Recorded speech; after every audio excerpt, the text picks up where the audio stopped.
Good afternoon. Welcome. Welcome to this rather special Chatham House event. Thank you to so many of you who have joined us here in person and the many others who are joining us online. My name is Lise Doucette. I work for the BBC. And I think I can speak for all of us is that all of you who've taken the time to come here today, those of you who are joining us online, do so because we all share a growing concern about what is happening in Afghanistan. And happening not just in Afghanistan, but in all too many places around the world where we see all too many humanitarian crises, which are very much, as we'll hear today, very much tied up with political crises as well. The title of today's meeting is Crisis in Afghanistan and Beyond. What is Britain's role? When it comes to Afghanistan, crisis seems like almost like too small a word, too normal a word. We talk about crises every day. It doesn't seem to encapsulate the unfolding catastrophe in Afghanistan, a place where the UN says 90% of people, 90% struggle to find something to eat. It means, and for something that would matter to this audience, university professors are selling their books to buy food. Teachers are shining shoes on the street. Journalists are selling fruit and vegetables. And the 10 million who were already on the brink of starvation when Ashraf Ghani was in power now find themselves, and you've seen the articles, selling their kidneys and selling their children. Our guest today often, as you know, speaks out on Afghanistan and many other crises. And he very recently said, 6 months ago, it's almost to the day, 6 months ago, when the Taliban swept into power and the last of NATO forces left Afghanistan, Afghanistan was a poor country, very poor. And now Afghanistan is starving. In the year 2022.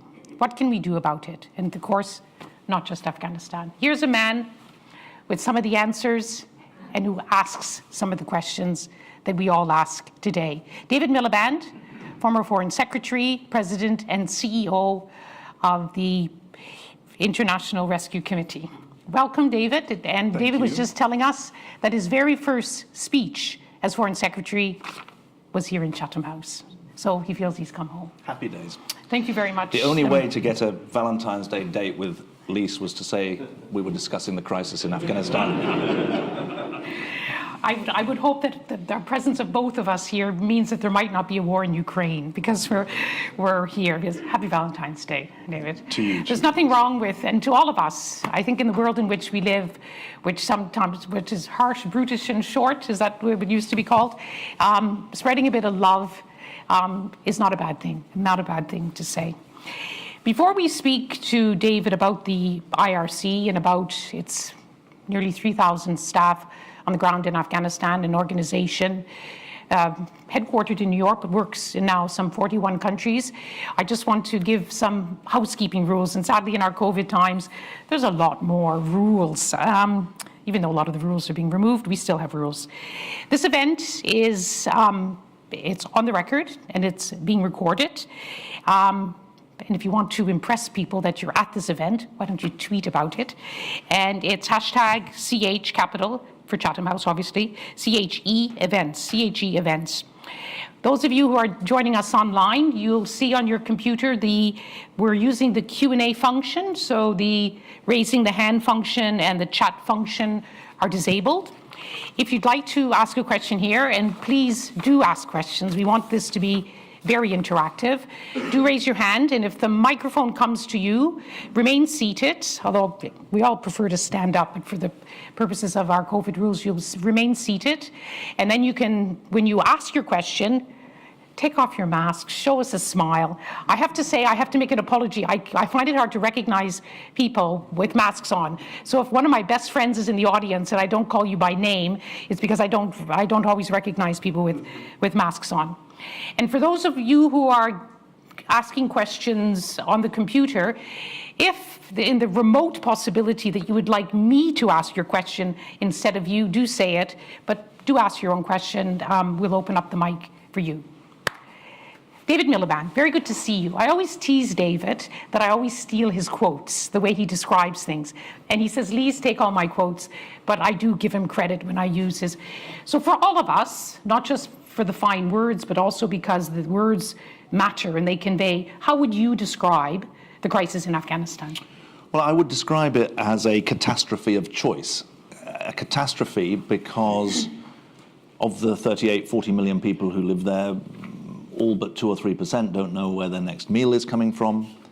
9 million people, according to the UN in December, are at the international phase classification level 4 of food insecurity, which means that they're one step short of famine level, which is level 5, including 1 million kids. 22 million people are dependent on the World Food Programme to be fed.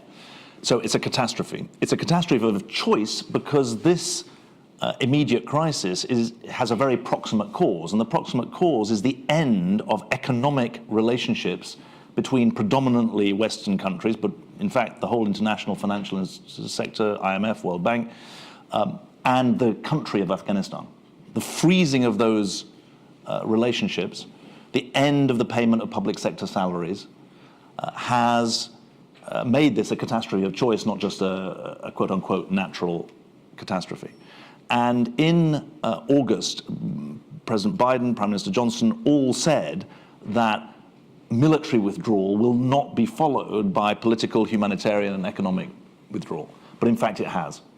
And that's where you end up in a situation on, today's Monday, so a week ago, before I went to testify at the Senate Foreign Relations Committee, I had a meeting with some of our staff. We have 3,000 staff in 10 provinces across Afghanistan. We've hired 1,000 more people in the last 3 months.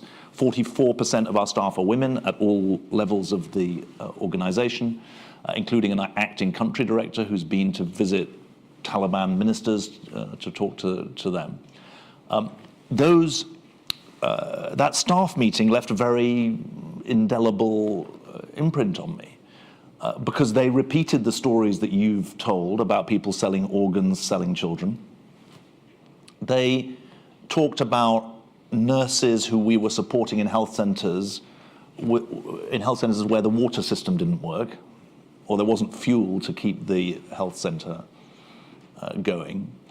They talked as well about a meeting of female staff where the question was posed, how many of us are suffering from gender-based violence in our homes or in our families' homes? And a lot of hands went up.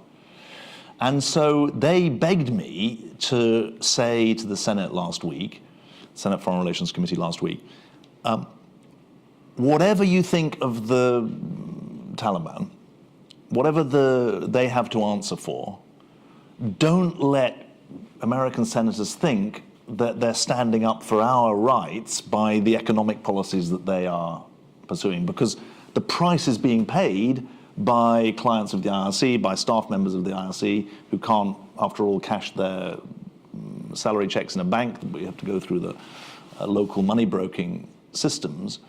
And they said, please take the message that we're paying the price, not the governing authorities.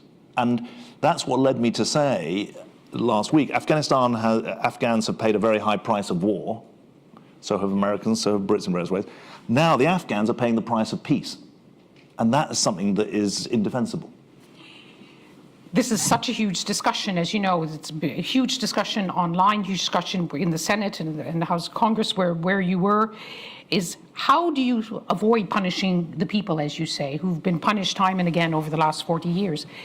Do you recognize the Taliban form? That's what they want. Do you recognize the Taliban?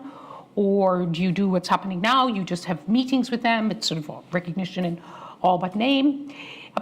And before you speak, let's just have a show of hands. I'm sorry, we can't. How many here in the audience think that whether we like it or not, we should recognize that Britain and other countries should recognize the Taliban? Put up your hands if you think the Taliban should be recognized, if only for the sake of the Afghan people. It sort of seems to be. And how many don't think we should, governments? Some people are putting up their hand twice. It's okay to be confused. I don't know, it's about 50-50. So what do you think, David? So look, you don't need to recognize the Taliban to feed the people. Yeah. That's the essential But do you think you should? point. I mean, I know you're not a political organization. No, but I would do a two-step on this. Step one, stop the starvation. And you stop the starvation essentially through four things. One, the World Bank pays the salaries of nurses, teachers, water engineers through the Afghan Reconstruction Trust Fund. Step two, the US and its allies need to clarify that the sanctions that exist, not just bilateral US sanctions, but UN Security Council sanctions, apply to 147 Taliban individuals, not to the state institutions over which they stand at the top of. Thirdly, you have to bring capital and liquidity to the Afghan banking system because small businesses can't import, they can't pay their staff. 80% of people in Afghanistan don't have a bank account, but the 20% that do constitute about 80% of the formal economy. And if you're a small business person, you can't pay your staff at the moment. And that's because there's no assets underpinning the financial system. There's no assets underpinning the financial system because they've been frozen. Just sort of slightly parenthetical, but I think important. If more or less Afghanistan's GDP was $20 billion before COVID hit, which is really when the World Bank figures are from, that's only $500 per person per year. But there were $9 or $10 billion of financial assets, which is actually quite a high percentage for the size of the economy. But those assets are frozen, and that means that the banking system isn't working. There's no liquidity in the banking system. And the fourth element of it is that you have to stand up a central bank and a finance ministry function. Now, all those four things can be done without getting into the recognition issue. In fact, recognition on its own wouldn't solve any of those four problems. Now, and those problems, by the way, are getting worse to the extent that the UN has predicted that on current policy we'll go from a $4 billion appeal for humanitarian aid to a $10 billion appeal next year. So the problem's getting multiply worse. Now, stage two, if you can get through to May, you can then open up a longer discussion with a proper representation of all the regional, global, as well as local government about the future of the Afghan economy, which matters to the region and matters more generally, and which is going to be subject to what's bound to be a declining Western financial support. But that needs to be done over a phased period, in my argument, rather than through a guillotine overnight. Now, in that process, if the new authorities in Afghanistan want recognition, then there's something to bargain about. But that doesn't excuse a starvation policy, which is what we've got at the moment. Well, let's discuss what happened on Friday, which has created a lot of controversy. The US President Biden announced that the U.S. has taken control of the central bank assets, the reserve fund of the Afghanistan Bank, the central bank. He's going to split $7 billion between the victims of 9/11, who many of you know have had court cases against the Taliban because of their suffering after 9/11, and then there'll be a humanitarian fund for Afghanistan. And of course, humanitarian aid is different, as you've been speaking about, than economic. So some people want to say, well, what a good solution. You get to unfreeze the money, and half of it goes to the Afghan people. But many Afghans are furious. You know, as one, Bernard Rubin, well-known writer on Afghanistan, as you know, put on social media, the richest country in the world has taken money from the poorest country in the world, and all in the name of justice. So there are arguments for and arguments against. I don't know where you stand. Well, on Thursday, $7 billion was frozen. So the fact that by Friday, $3.5 billion was frozen was a step, in my view, in the right direction, because it opens up the possibility that at least half of that money, pending the court case that does to some extent tie the hands of the administration, can be used actually for a broad range of humanitarian. They're calling them humanitarian. Do you think that actually President Biden couldn't have done it? It was too political? This gives him a way out to do it? Well, to be fair, he can't override a court case. So I've been going through this in some detail over the last 3 or 4 months. That's where you get the money. Some people, you know, Afghans have been putting on social media, no Afghans were the hijackers. The Al-Qaeda was there, but they didn't carry out the attacks. Why should they pay? But for all sorts of reasons, and I'm not saying this with any particular pointedness, it's especially important that governments that have constitutions that put the rule of law at its heart do obey the rule of law. And the rule of law does place the burdens on the administration to respect the court process that's going on. And I think he's done that, to be fair to him. But remember, there's also $2 to $3 billion worth of assets in Europe and in the Gulf. There's some in Britain as well. There's some in the UK. But also, what should the other countries do? I think that if you're not subject to a court case, you should release the assets. There's no question about it, because without a functioning banking system, the economy can't work. It's literally frozen, and it's driven into informal channels. And you can't. It's simply indefensible to make the nurse in Herat or the small business person in Mazar-e Sharif pay the price of the quarrel that Western governments have with, and actually not just Western governments, the Chinese and the Russians don't want to recognize the Taliban either. So it's not just them.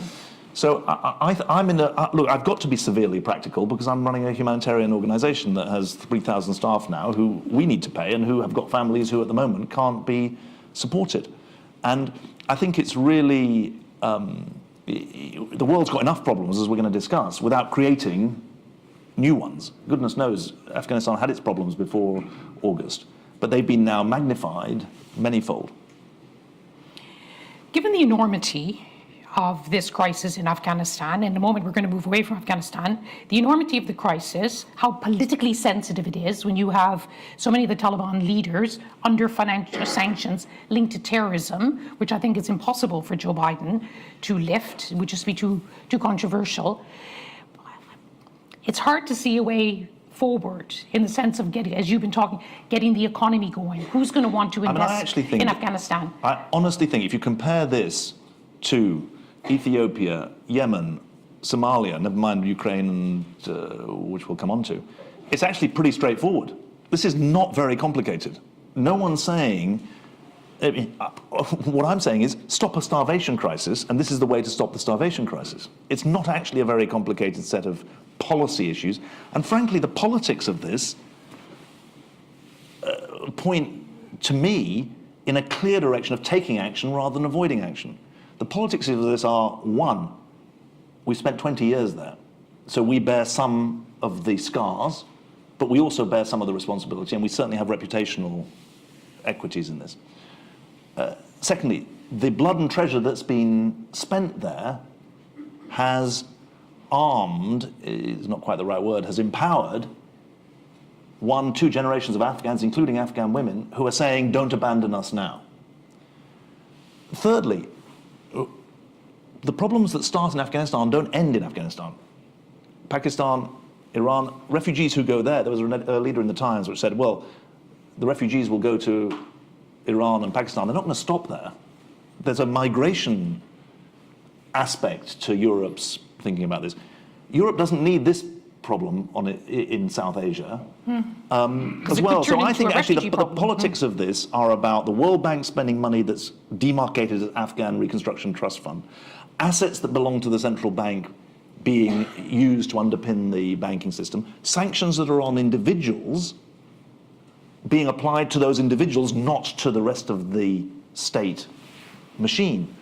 Now, and plus, if you don't do it, you're going to end up having more and more humanitarian aid being asked for. So I think that the policy terms and the politics actually point towards taking action. You don't need to be especially creative.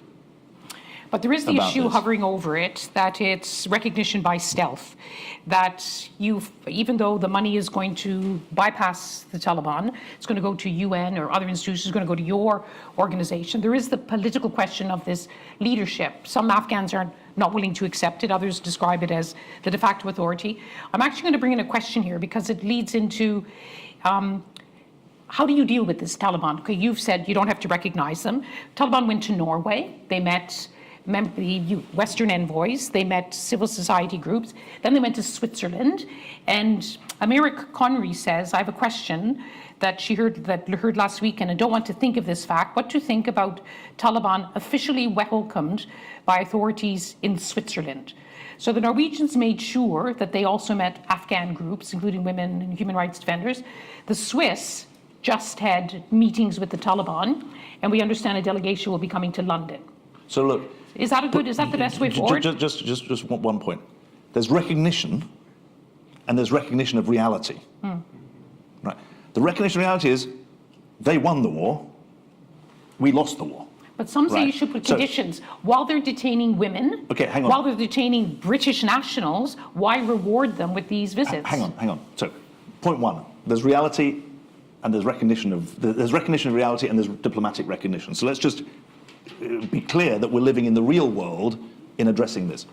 Point two, my understanding of the Norway meeting, I don't know about the Switzerland meeting, the Norway meeting is it was an opportunity for Afghan civil society that had no dialogue with the government to get into dialogue with the government. That seems to me to be right. And as I said, no country, Russia, China, etc., there isn't a move for recognition. If that's something that the new authorities want, then that's a point of leverage.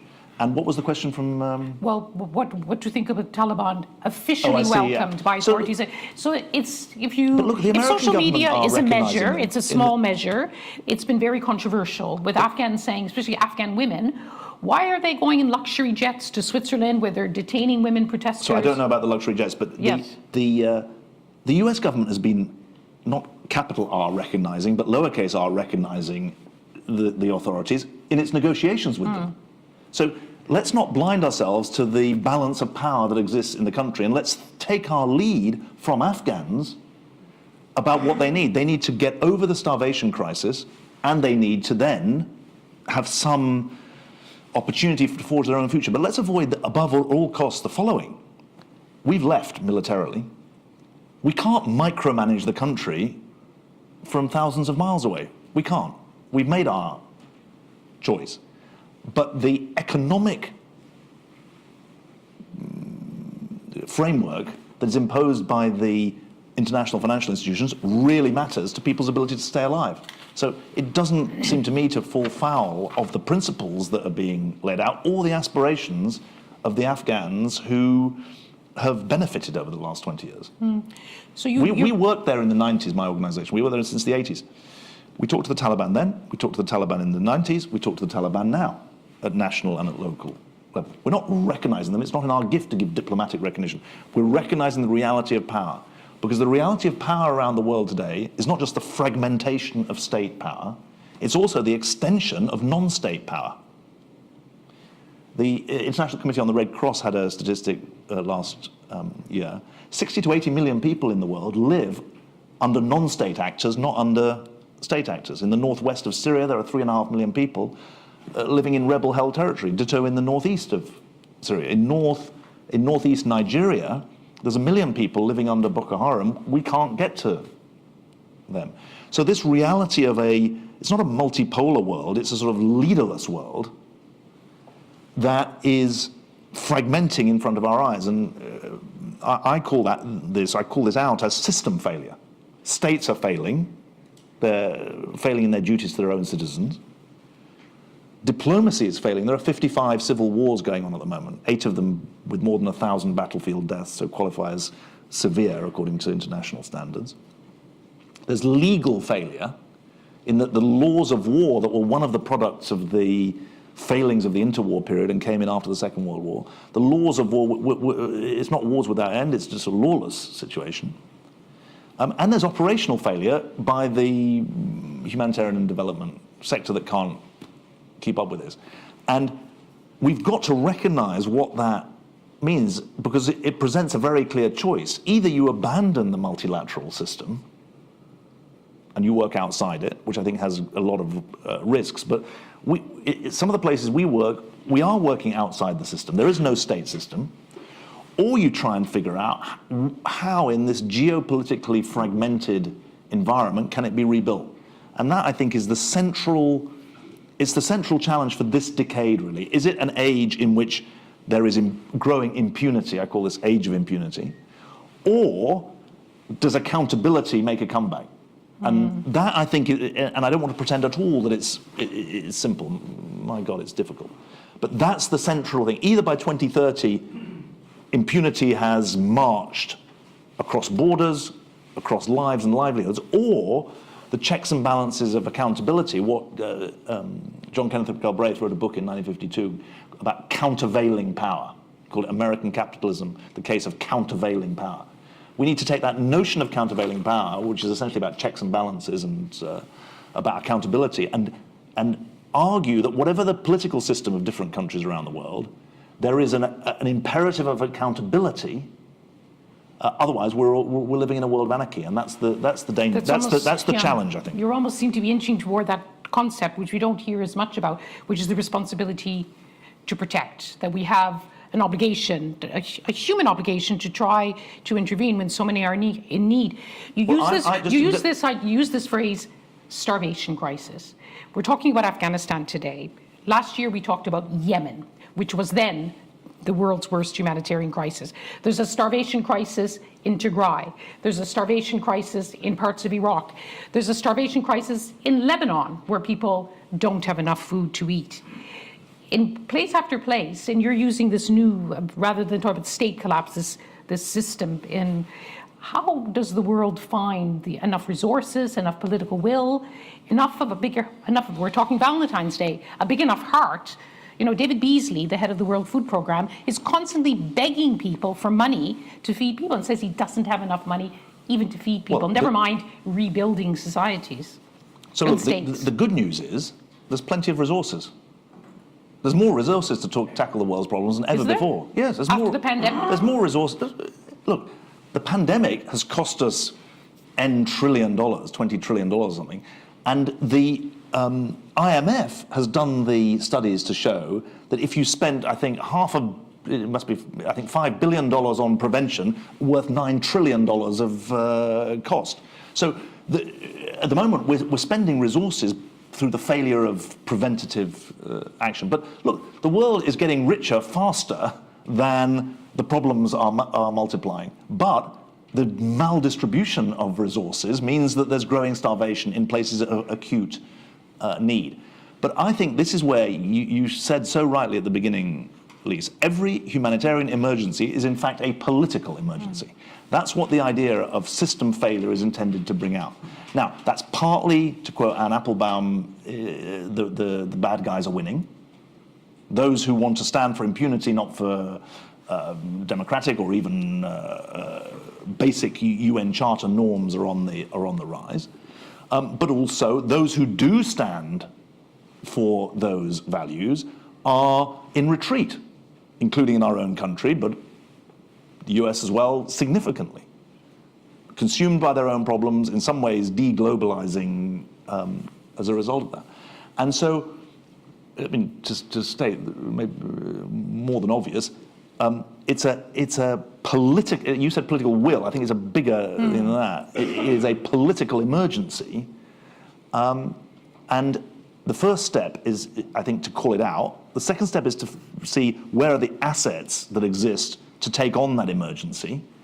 And then thirdly, which is to the fore at the moment, given what's happening on the Ukraine border, is, well, how do you catch up with the reality?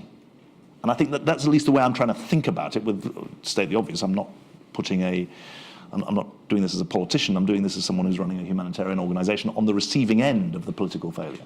I mean, these are such big issues, but such urgent issues as well. I mean, if we're going to focus on the humanitarian, what was it that Guterres used to say? There was no humanitarian solution to a humanitarian crisis, is only a political solution to a humanitarian crisis. And this is a slightly different topic, but the idea that it's very much also a characteristic of our world that there are so many countries in the region who are now more active, which is a good thing in principle, but it has turned into a complicating factor because every neighbor has different interests and can often stand in the way of any kind of a solution. Witness Afghanistan, witness Yemen, Ukraine, for slightly different reasons, different kind of...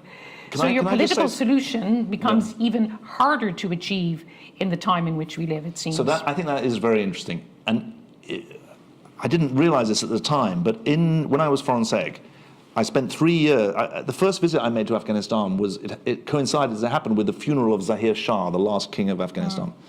And I was in Kabul, and you saw this extraordinary gathering of the clans, really, who were Afghans, but they also had their own identity from 40,000 valleys and villages.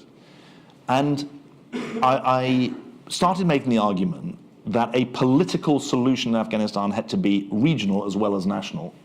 And I didn't really understand fully the significance of the point that you're making. 10, 15 years on, time flies. Here's something that I brought out in this argument about system failure. And I said that there were these 4 elements of system failure. What's it being driven by? One of the major drivers is the internationalization of civil conflict that you referred to. If you look at the data on this, the civil conflicts in Libya, in Yemen, in Syria, there are manifold external state players, 5, 10, 15 different countries engaged militarily with different of the players, even before you start talking about the non-state actors. And I think that is something that we haven't really caught up with. It's about small and medium-sized powers throwing military weight, hard power, around inside civil conflicts. And the evidence is that those conflicts become harder to contain, harder to compromise, harder to sustain the rules of law and the rules of war. And I think that's a big part of what... It's an interesting contrast in a way with the Cold War. Yes, if you think back, yes. The Cold War was much more... There was organized impunity in various ways in places. So I don't want to... There was no golden ageism, but it was almost organized. Whereas this is disorganized. Very messy. Yeah. Very messy. Yes, and you know, as many here would know, there's a correlation between the intensity of a conflict, the multiplicity of actors, and the extent of, to use your phrase, the starvation crisis. Well, and the number of refugees and all the other syndromes that are associated with it. Yes. You know, this is the origins of the International Rescue Committee. Einstein established the IRC in New York in the 1930s to help refugees. And our first employee was in Marseille in 1939-40. He helped fake 2,000 passports for Marc Chagall and others to escape from Nazi-occupied France. So the refugee question, the fact that we've got 80 million refugees and internally displaced, 35 million refugees and asylum seekers, 45 million internally displaced, that's a symptom of the virulence of conflict. These are not economic migrants. These are, quote-unquote, political refugees and displaced people. Let's bring some of you into the conversation. Yes, this gentleman here. I think there's a microphone coming to you. This gentleman here with his hand high up. And then we'll take one in the front. Yeah.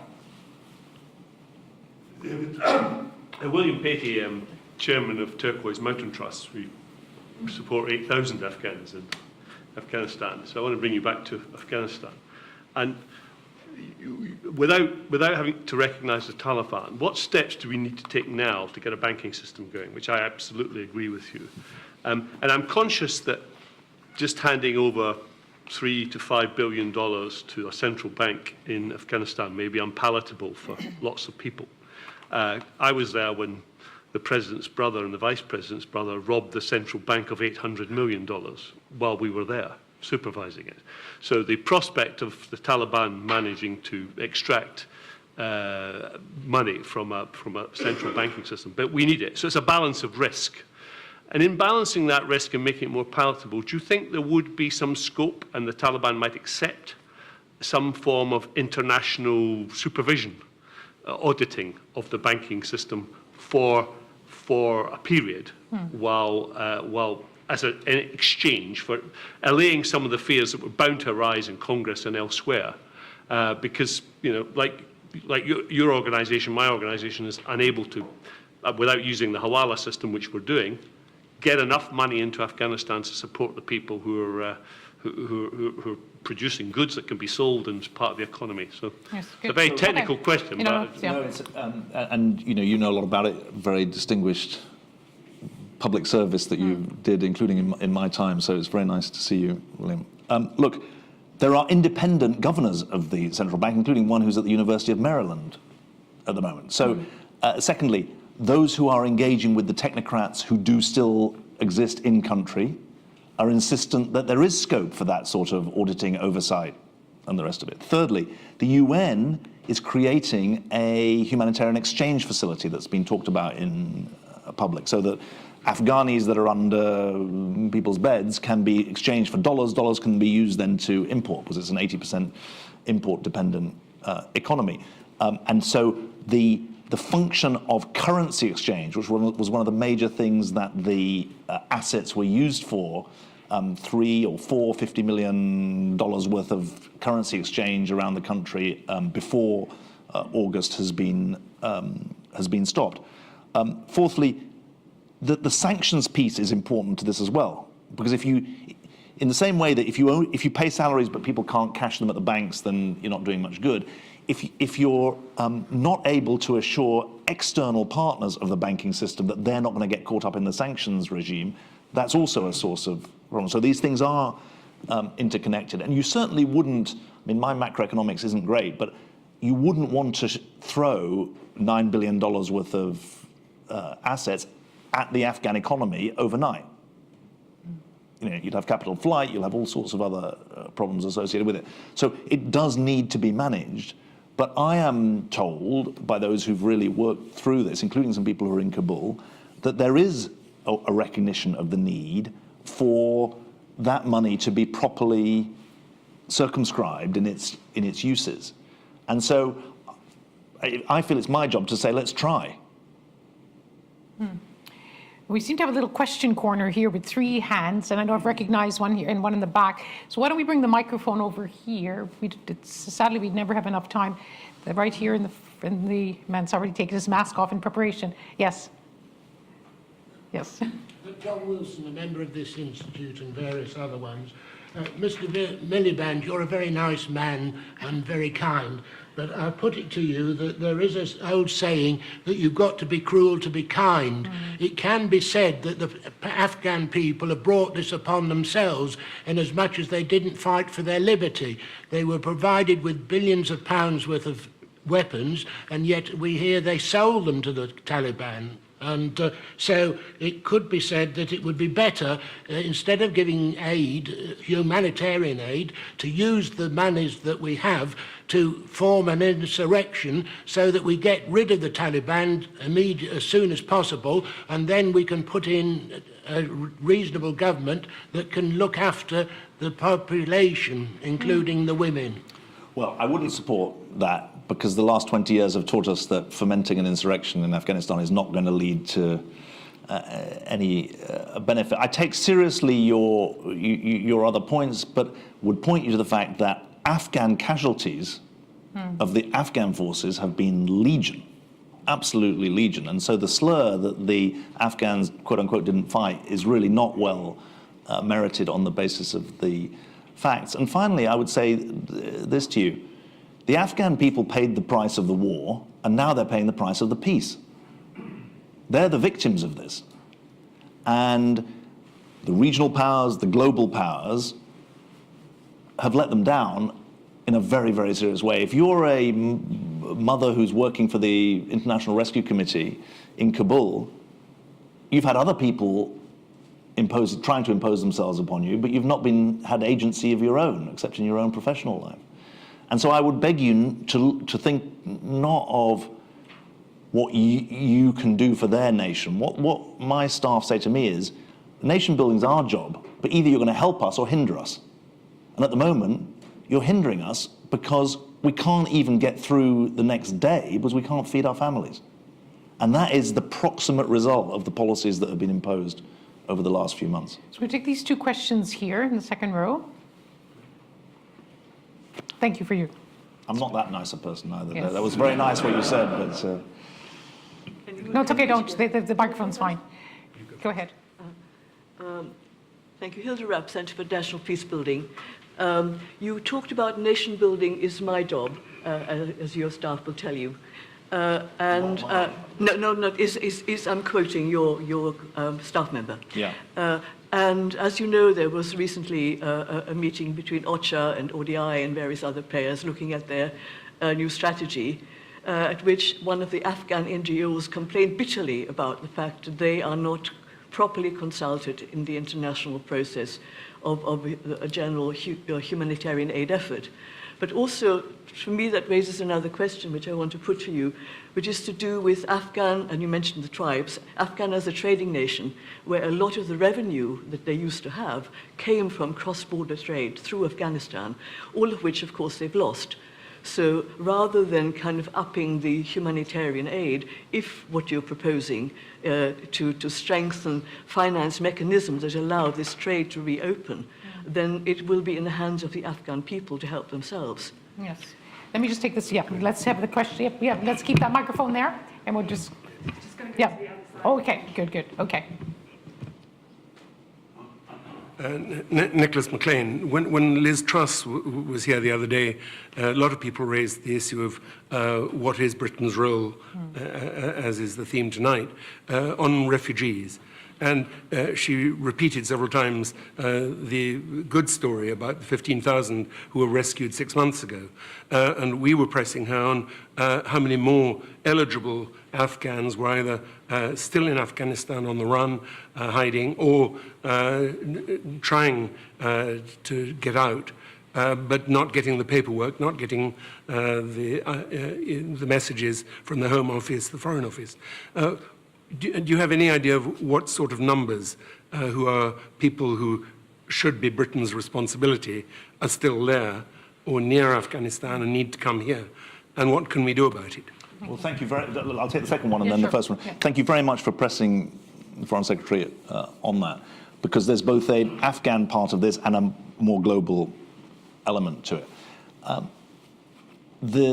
The American situation, I'll say what I know about the British situation. The American situation is that probably 80%, 75 to 80% of those who worked closely with the American government over the last 20 years have not got out. Now, there's a separate question, are all of those going to be targeted? But there's good reason to think that a lot of them have got reason to be fearful. But they didn't make it out, and there's no proper US presence on the ground to facilitate the registration of documentation, etc. That's extraordinary statistics. Extraordinary. Who There's got a out? desperate article. If you read the George More than Packer's piece in yeah. The Atlantic recently, he goes through this very well. The UK did well for the 15,000, and you can see 15,000 compared to 70,000 is a reasonable effort. No one really knows how many are left. It's a fair guess that there's probably another 15,000 who've got one connection or another. And that's why it's so disappointing that there's been no follow-up to that 15,000. There was a commitment to have an Afghan resettlement package. Now, and it's not come. And that's part of a wider syndrome, which is that refugee resettlement, which is the organized and planned transfer of the most vulnerable refugees from third countries like Pakistan or Jordan in the case of Syrian refugees, or Uganda in the case of South Sudanese refugees, has been really decimated in the last 10 years. I mean, America was always the leader. It let in about half of the world's resettled refugees. The numbers were never huge, but under Ronald Reagan, he actually admitted more refugees to America than any other president, which is interesting, about 100,000 a year. The historic average, 90,000 a year. I mean, the UK number at the moment is about, before the Afghan crisis, is something like 6 refugees per parliamentary constituency. So it's pitiful, really. And I always say to people, no one's going to tell me that instead of, if it was not 6, if it was 12 or 18 or 24, that somehow the people of South Shields were going to be overwhelmed by having 24 refugees arrive rather than 6 arrive. And obviously in a world where there are 35 million people who've crossed borders as refugees, 100,000, 200,000 is not a huge thing. But the act of solidarity with the countries that are hosting them is important. Because the countries that are hosting refugees around the world are not rich countries. Like it's Turkey, poor countries. It's Lebanon, Bangladesh, it's Turkey, it's Lebanon, it's Ethiopia, etc. Although Ethiopia's got its own Pakistan, yeah. issues now.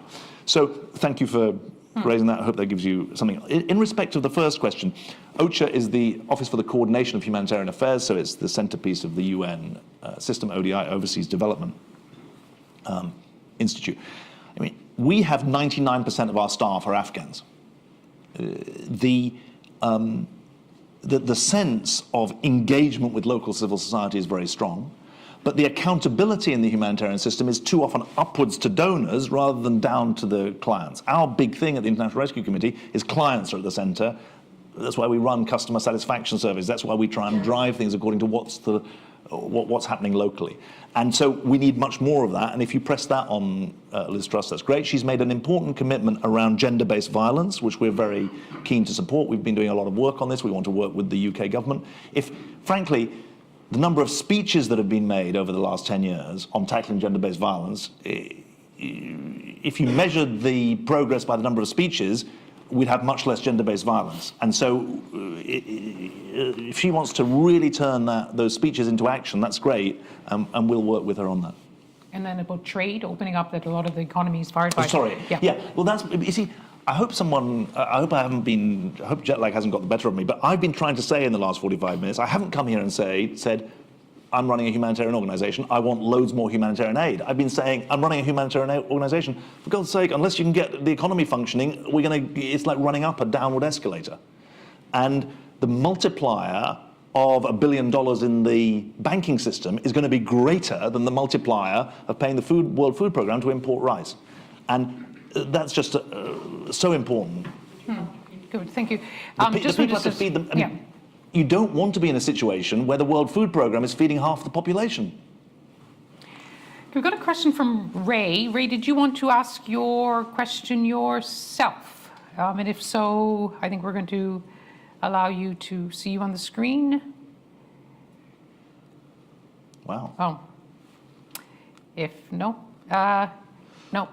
So Ray Harris has a question, which is, do you foresee now or in the future a power sharing arrangement where the Taliban and the Afghan citizens, bracket with UN observers and help from US, UK, to help rebuild institutions in Afghanistan?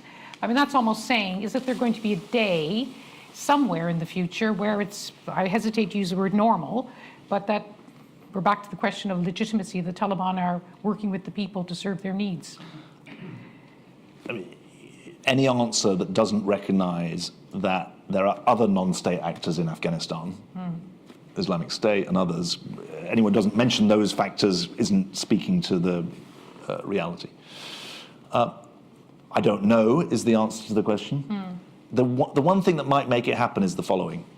There's actually quite a high alignment of interest between the West, the Chinese, the Russians, the Pakistanis, the Iranians. There's quite a lot of alignment of interest about the security, the migration, the functioning of the Afghan system and state. That's the only thing that gives me a bit of hope at the moment. There's a question about, let me just see if Hugo has a question. I don't know whether he wants to, I don't know whether I'm doing this wrong or Hugo wants to ask the question live, is that correct? Yes. Yeah. Go ahead, Hugo, is he on the line? I think he might not be unmuting, so go ahead and... Okay.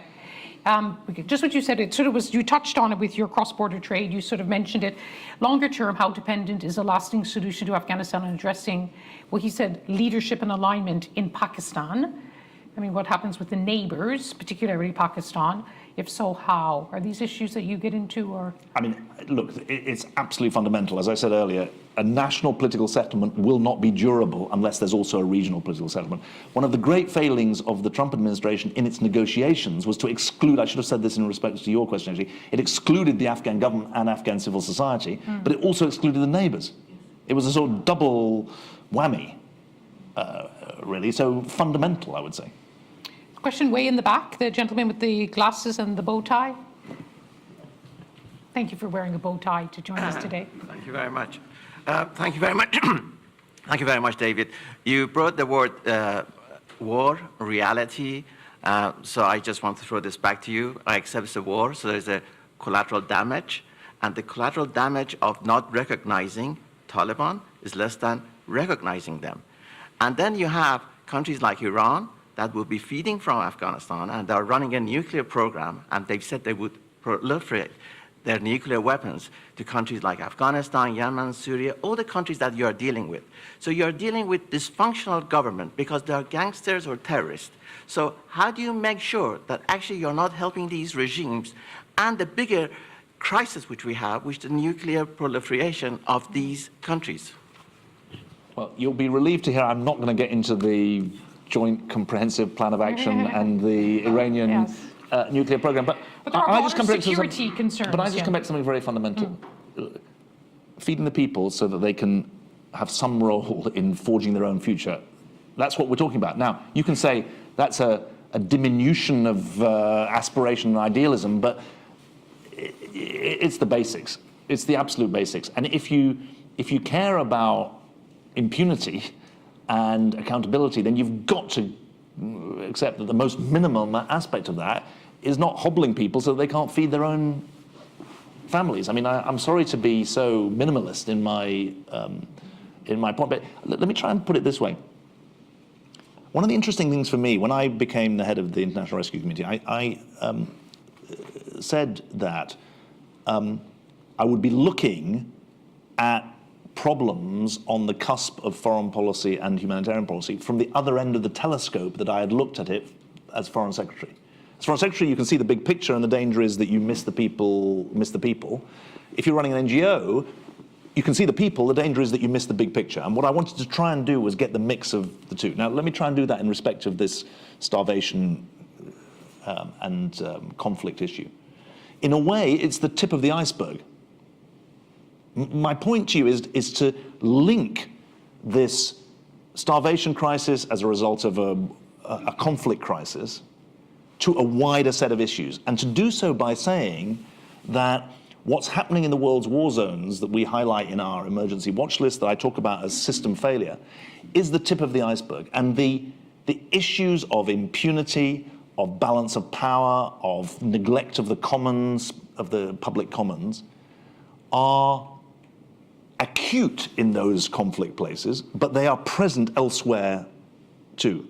And if you care about peaceful protest around the world, if you care about democracy around the world, if you care about women's rights around the world, if you care about human rights around the world, the countries that are failing to observe the legal rights of people, of civilians caught up in conflict, legal rights that are better adumbrated, better set out than any of the other rights, if you can't protect those most basic rights, then there's no way we're going to be able to protect the other sets of political, civil, social rights that are aspirations. By the way, when I speak to business audiences, I also say the places where you can't defend civilian rights and you can't defend political, civil, and social rights, you're not going to be able to defend property rights either. So there is a private sector angle to this, as well as a state-centered angle and a civil society angle. And my interest is always to try and take what's going on in the conflict zones that we work in, and yes, appeal to trying to, quote unquote, address them, solve them, but also to draw a larger picture about global trends, because I think they're not separate from what's going on in the conflict zones. Those conflict zones are the most acute example of it. But it's, sadly, Afghanistan really is a real challenge when it comes to this huge amount of, potential starvation, but basic rights like allowing girls to go to school not being respected. I mean, it's a huge. Yes, although we run schools, and we're being told carry on running the schools. So it's a. Well, let's see what happens with their promise. You should take a couple more. Okay, so now we have quite a few. There was a question down here. Let me just take two. So one down here, and then the gentleman here was next. Yeah. So this. Yeah. I'm sorry. We now have more hands than. I'm sorry. So yes, go ahead. Thanks. I'm Suzanne Spears. I'm a public international lawyer and a partner at Allen & Overy. As an American, I was a bit indignant. I'm indignant in a number of ways, but I was indignant in hearing about the U.S. Reserving those assets for the court case involving 9/11. I'd offer a little bit of free public international law advice that technically you shouldn't freeze sovereign assets or attach them in that context if those assets are utilized for a purpose such as humanitarian assistance and public purpose. But at any rate, the other bit of outrage I had, though, was also with respect to the recent announcement by the ICC prosecutor that he will focus on Taliban crimes only and not engage with possible war crimes by U.S. forces and other external forces. And I didn't know if you had any comment on that, or if it's too hot a potato. Very good. Give a moment for you to think about this. Two really good questions with outrage. And this gentleman here with the glasses, yeah, right here. Yeah, with the red tie. Yeah, burgundy tie. Hi, Thomas Cole, journalist, Chatham House member. In the Munich Security Conference report out today, it states that in light of the limited achievements of the US and its partners in Afghanistan, hard questions arise about the West's ability to promote stability elsewhere in the world. Do you agree, thinking particularly about Ukraine? Yes. Okay, we're going to keep this. And this lady here, just right in the middle with the lovely flowered mask on. It's going to be a race together between you, between the microphones. Go ahead. Hi, so I'm Madhi Videra. I'm the chair of Migrant Help, which is one of the biggest refugee charities, so you can see where I'm going to go with my question. I want to say thank you very much for shining a light on Afghanistan, and specifically what's happening with the refugee world. I want to zone in on a question on the resettlement scheme, if that's okay. So at the moment, there is a push within the UK Home Office, with whom we work quite closely, that there will be an indefinite Afghan resettlement scheme. But what they haven't said is a minimum and a maximum. The second part of that is what happens to those refugees that arrive here that haven't come through the official resettlement scheme? What happens to them? And the third question, and this is where perhaps Mr. Miliband... questions. Well, it's kind of connected with the refugee resettlement, is what about people in Afghanistan? Do they know that there is a process by which they can apply and be considered as part of the resettlement scheme and can come through to the country? So really important question. Yes. Great. Okay, let's go to the lawyer's question first. Oh, yeah. Who's taking issue with you about the central bank, the freezing of the assets? Well, no, she was making a comment. I'm not sure she was disagreeing with me, but sorry? I was agreeing with you on that. That's why I think she was agreeing with me on that. But anyway, I wouldn't... ICC. Yeah, I want to answer on the ICC because I think this is really important. The US considers itself competing with China in many things. But its own fear of international entanglement, especially with international legal treaties, is an issue that should be discussed. It applies to the ICC case, which is considered controversial, but frankly, even the UN Convention on the Law of the Sea, which the US observes, it refuses to sign. And obviously this goes deep into history, but I'm really clear about this. If the global trend to impunity is to be taken on, and if you accept that the global trend to impunity is being led from undemocratic states, authoritarian states, autocratic states, and you want to fight that trend, it will not be fought as long as impunity can be seen in the actions of states which claim to be democratic, constitutional, and otherwise law-abiding. Frankly, that's one reason I felt so strongly about the prorogation of Parliament in this country the year before last. You can't have, quote unquote, specific and necessary exemptions from obeying the law. And you certainly can't do that if you don't want to have Mr. Lavrov spend every press conference and every meeting telling you about your hypocrisy in lecturing him about impunity if you're not living up to your own rules. So, sorry to do the old politician's trick of referring you to a speech I made, but I would very much like you to read a speech I gave at the Council on Foreign Relations in December this year, December 15th. It's on the, if you type in David Miliband Morse lecture, it was not in Morse code, but it was the Morse lecture at the Council on Foreign Relations in New York. It was about this point, amongst others, that getting our own house in order is the fundamental prerequisite for then being able to build a more accountable system globally. Because any suggestion of golden ageism or unmediated virtue on our own part is obviously not accurate, never mind sensible. And so I'm proud that the UK signed the ICC. Under the Clinton administration, the US actually did. The president signed it, but it didn't go through Congress. And so I hope that's an answer. I haven't read the MSC report, but I'll be going to Munich on Thursday, Friday. From your description of it, I do agree. But my argument, and it comes back to the story I told about going to Afghanistan in 2007. The idea that you win the military battle and then you forge the political settlement is completely cart before horse. I'm afraid I'm persuaded, and there's a brilliant book actually. What's his name? It's an American Carter. Malkasian. Yeah. Carter Malkasian. Yeah. With the Pesh Valley. Sorry? With the Pesh Valley. Yeah, well, he then did a subsequent Yeah. book about the American War in Afghanistan. He gets it right, in my view. He goes back to 2001 too. And here's I know we haven't got time for this, but I think this is quite interesting. He makes the point that I completely agree with. This isn't the interesting bit, but it's an important part of the story. That the exclusion of the vanquished from the peace talks in Everyone makes- 2001 yeah, a lot of people make this was a point, massive yeah. mistake. Yeah, yeah. Here's the interesting thing, which I didn't really know. He puts the blame fair and square on the shoulders of Donald Rumsfeld for this, who in the US system was adamant that the vanquished would not be invited to the Bonn conference.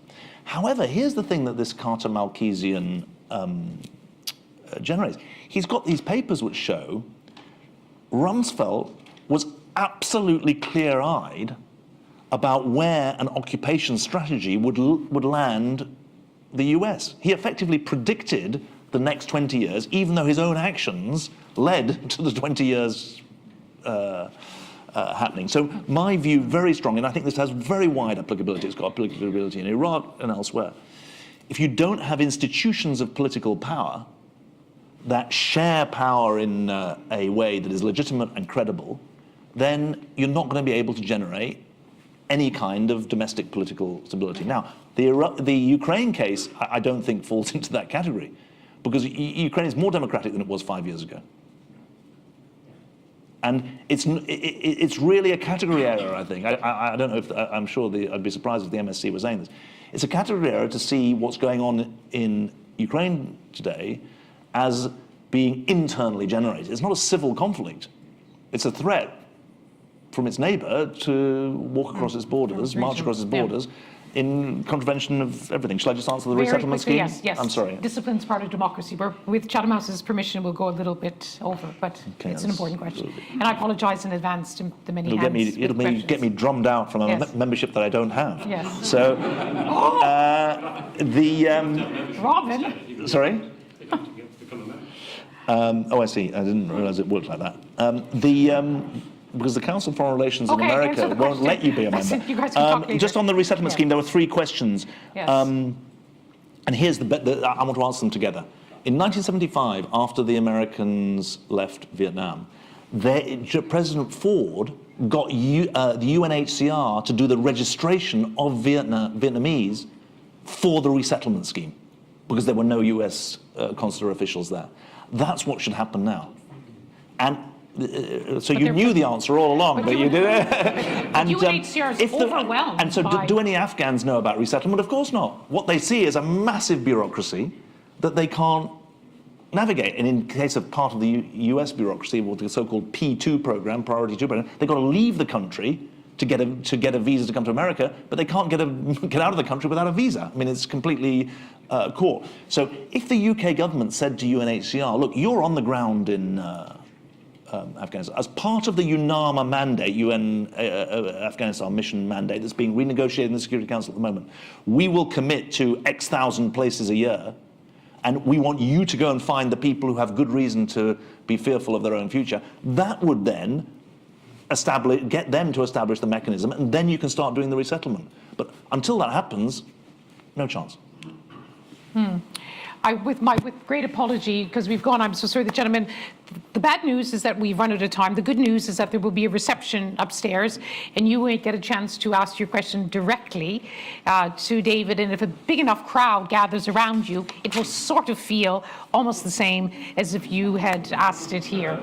And there's really, really good questions on the online as well, which I'm really, really sorry that perhaps you'll get. And I will just end by one of my favorite quotes from David Miliband, which I often use, in which he says that when you look at the statistics and you look at the reports from a long way away, they can really make you depressed. But when you go to the ground and meet the people, it gives you optimism. And I think this is a very complicated situation in Afghanistan and many other countries, all also convulsed by, to use your word, catastrophe. But I think what has come out of this session is that there is an understanding about the urgent need to help the people who are starving, who need every possible need. And so I think David and I both thank all of you for coming to join us here today. We hope you'll come upstairs as well to join us for the reception. And I thank all of you who joined online with really excellent comments. I'm so tempted to read some of them, but thank you very much. Thank you.